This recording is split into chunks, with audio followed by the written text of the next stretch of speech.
because I like to move around, and if I have my left hand tied up with the microphone, it limits what I can do. I would like for you to take a moment right now and turn to the person next to you and shake their hand. And if you know them really well, you can give them a hug.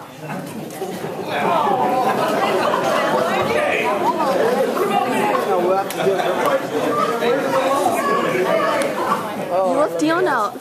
I think all of you would agree that a handshake and a hug are the two most valued nonverbal ways that we communicate respect and affection. And those of you who have loved ones, you understand what it's like to get a hug. And those of you in business know the power behind a really strong handshake. I've never been able to give someone a hug, not a bear hug. And within the last 10 years, I've actually lost my ability to shake your hand with my right arm. You see, I'm just one of 1.5 million survivors of polio who are now dealing with what's called post-polio syndrome. I want to take just a minute to describe polio for those young people who may not have lived through that time. Polio is a contagious disease. It's a virus, and it's transferred through feces. When it gets into your system, it takes a little ride up and down your spinal cord and settles into what we call the anterior horn cells. And those send messages to our extremities. What's interesting is although it affects the extremities in terms of movement, the cells that bring messages back to the brain about temperature, pain, position, and space are still active. They still work. Now, post-polio syndrome is not getting polio back again. There's a theory that perhaps when we first had polio, that some of the nerve endings were able to reroute, and so you were able to gain some function. But what's happened is they are wearing out. But I'm so lucky. I'm so very lucky, because many people back then regained their ability to be able to walk.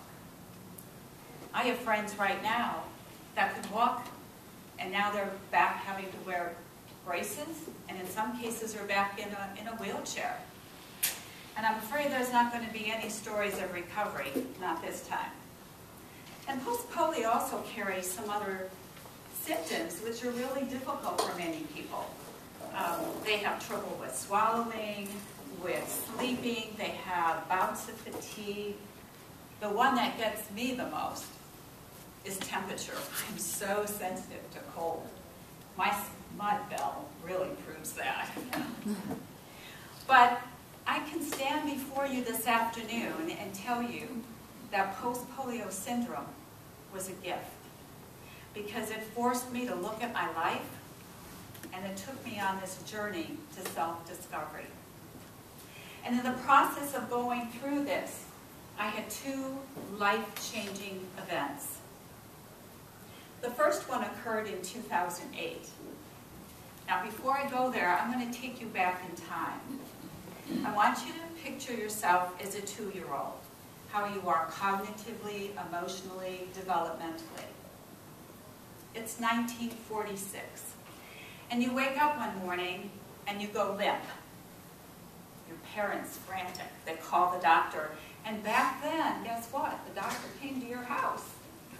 The doctor comes to the house and says, you need to take her to the hospital immediately. So at the hospital, parents hand you over to the doctors. A couple hours later, they come back and they say, your child has polio. It's contagious, may result in paralysis, and I'm afraid in some cases death. But the worst part was, is they told your parents that they had to leave you there, and they couldn't see you. So you're handed over to a nurse, who then takes you to what was called isolation. Isolation was a glass-enclosed cubicle. There were no toys, no other children to play with, only a bed. And during the day, you had to experience numerous painful treatments. One of the treatments during that time was to take wool and soak it in hot water and then wrap it around the extremity. And at night, in this cold, strange place, you cry. You hear other children cry. But no one comes. Because you see, during that time, the doctors and nurses were so focused on just trying to keep people alive. So that is what every day was like. Day on end, for weeks, for months. Now in 2008, I found out that that was my experience. I had no idea, because I was only 2 and I have no memory of it. And I remember when I found out, it was my aunt, I have one living relative that knew what had happened to me. I cried that whole weekend, not because I was sad or angry, but because I finally felt whole for the first time in my life. I had an emptiness that no matter what, whether it was material possession, acknowledgement, respect, and even love, couldn't really fill. Understanding the role of abandonment and the lack of nurturing human contact at a very young age, it really set me free. So what I do now is I try to reach out to other polio survivors, and it's amazing how many have been able to make peace with their past. And so I feel by making peace with your past, redefining your present, is the greatest gift you give yourself as well as your loved ones. But then, on my second life-changing experience, I had an opportunity to go to Vietnam and Cambodia.